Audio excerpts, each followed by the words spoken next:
કેનેડામાં ભારતીય વિદ્યાર્થીઓ 5 દિવસથી ભૂખ હડતાળે, અન્યાયપૂર્ણ નીતિનો સંસદ સુધી વિરોધ. કેનેડાના સૌથી નાના પ્રાંત પ્રિન્સ એડવર્ડ આઇલેન્ડે કેટલા દિવસ પહેલા તેની ઇમિગ્રેશન પરમિટમાં 25% ઘટાડો કર્યો. તેના પગલે ત્યાં ભારતીય વિદ્યાર્થીઓને પરત મોકલવામાં આવે તેવો ડર છે. આ બાબતને લઈને ભારતીય વિદ્યાર્થીઓ 5 દિવસથી ભૂખ હડતાળ પર બેઠેલા છે.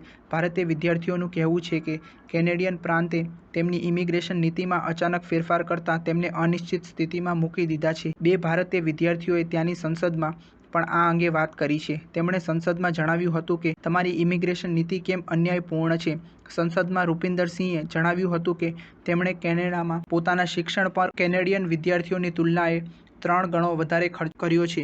આમ છતાં પણ તેમને બિનનિવાસી તરીકે તકલીફો ઉઠાવવી પડી રહી છે. તેમણે ઓન્ટેરિયોમાં પોતાનું શિક્ષણ અને કેનેડામાં ટેક્સેશન બંને પર વધારાનો ખર્ચ કર્યો હતો.